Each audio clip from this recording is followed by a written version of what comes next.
So in the previous session we had started the chapter electoral politics. Take care. I hope you would have understood the concept that I had narrated in that session. And now today we are going to get on with the further topic that is basically in the previous chapters in the previous session we had studied about that why do we need elections, okay? And for that, now the thing is that is it good to have a competition in a political system, a political competition, especially to conduct the electoral process? What you think? वैसे तो ये question जो है, वैसे तो ये मुझे आपको पूछना चाहिए, मुझे इसमें समझाने वाली चीज़ कुछ नहीं है, क्योंकि I need to be just so that I could able to testify your innovative skill, that how you think, what you think about that particular topic. But anyway, ठीक है, हम ऐसे we are studying in such a module that where this sort of activities are not possible. That is the basic charm of classrooms study, ठीक है? But anyway, very soon we would definitely have an opportunity to, ठीक है, to get avail the facility of learning in the classroom, ठीक है? Well, now come to that is it good to have a political competition? Now the thing is this, अगर लोकतांत्रिक व्यवस्था को बनाए रखना है तो जिस तरह से संविधान जरूरी है, जिस तरह से लोकतांत्रिक विचारधारा का होना जरूरी है, उसी तरह से ये विचारधारा, संविधान की मर्यादाएं, ये सारी चीज़ें तभी मान्यता रखती हैं, तभी इनके मायने कुछ उचित in appropriate values, they could only conceive a appropriate value of their formulation, ठीक है, जब ये बिल्कुल इफेक्टिव तरीके से काम करें। तो इनके इफेक्टिव तरीके से काम करने का जो बहुत ज़्यादा जो डिपेंडेंसी है वो डिपेंड करता है कि उस देश में जो चुनावी प्रक्रिया है वो किस तरह से ऑर्गेनाइज की जाती है। तो लोकतांत्रिक विचारधारा में, क्योंकि सबसे पहले तो गवर्नमेंट जो है that is basically to be appointed by the people living in that country, तो वैसे में ये बहुत ज़रूरी है कि लोगों के पास चॉइस होनी चाहिए, ठीक है? अगर लोगों को चॉइस का राइट नहीं दिया जाएगा तो फिर वो तो एक रेडीमेड वो तो सिर्फ एक फॉर्मेलिटीज़ होगी फिर, ठीक है? जब आप एक फॉर्मेलिटीज़ में ही रहते हुए काम करेंगे, सिर्फ एक दिखावे के लिए, अगर एक इलेक्ट्रल प्रोसेस है और अगर आप डेमोक्रेटिक नेशंस में काम कर रहे हैं, then what would be the real difference that you could able to be lining up in between the dictatorship type of government and the monarchy type of government? कोई फ़र्क नहीं है ना? तो इसका फ़ायदा क्या होता है? इसका फ़ायदा ये है, एक तो डेमोक्रेटिक कंट्री में, हमारी कंट्री में, हम अपनी कंट्री की बात करते हैं, हमारी कंट्री में देश को एक पूरे फेडरल स्ट्रक्चर में बंटा हुआ, सेंटर टू स्टेट, ठीक है? अब सभी स्टेट्स को पॉलिटिकल इसी बेनिफिट्स के लिए, उसे इलेक्टोरल प्रोसेस को अच्छी तरह से मैनेज करने के लिए, इसीलिए पूरे भारतवर्ष को अलग अलग कॉन्स्टिट्यूएंसीज में बांटा गया, ठीक है? और हर कॉन्स्टिट्यूएंसीज में जब भी वोटिंग होती है तो उसके लिए एक कंपटीशन वाली सिचुएशंस क्रिएट की जाती है, यानी कि कोई भी व्यक्ति, कोई भी पॉलिटिकल पार्टी जो है वो आपस में अपनी विचारधारा के अनुसार जो है और अपनी जो कैपेबिलिटी के आधार पे, ठीक है, अपने कैंडिडेट को वहाँ पे इलेक्शन कॉन्टेस्ट करवा सकते हैं।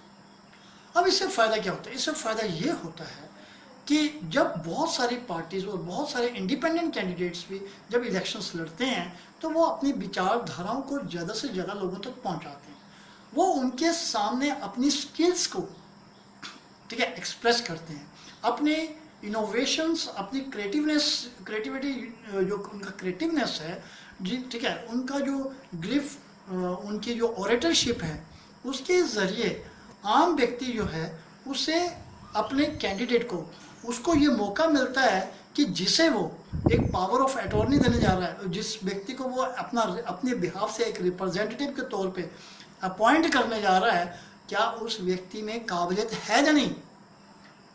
ठीक है, अब हम कहीं कोई जॉब करने जाते हैं, बेशक हम पढ़े लिखे हैं, हम ग्रेजुएट हैं, पोस्ट ग्रेजुएट हैं, प्रोफेशनल वो है, लेकिन जब भी हम कोई सर्विसेज हायर करने के लिए जाते हैं तो सबसे पहले हमारे स्किल को टेस्टिफाई किया जाता है।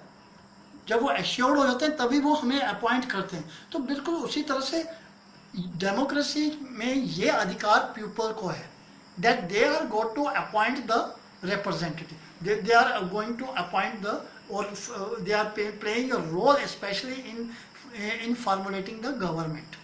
तो हम गवर्नमेंट का एक हिस्सा हैं, गवर्नमेंट चलाने वाले जो लोग हैं, जो रिप्रेजेंटेटिव्स हैं, वो हमारे द्वारा अपॉइंट हैं। तो ये हमारा फर्ज बनता है कि हम उनको अपॉइंट करने से पहले हम उनकी स्किल को अच्छी तरह से टेस्टिफाई करें। अब अगर हमारे पास कंपटीशन नहीं होगा, अगर हमारे पास चॉइस बड़ी लिमिटेड होगी, तो हो सकता है कि जो लोग जिनके पास मनी पावर है, मसल पावर का इस्तेमाल करके वो लोग इन चीज़ों, इस प्लेटफॉर्म का अपने बेनिफिट के लिए अपॉर्चुनिटी ले सकते हैं।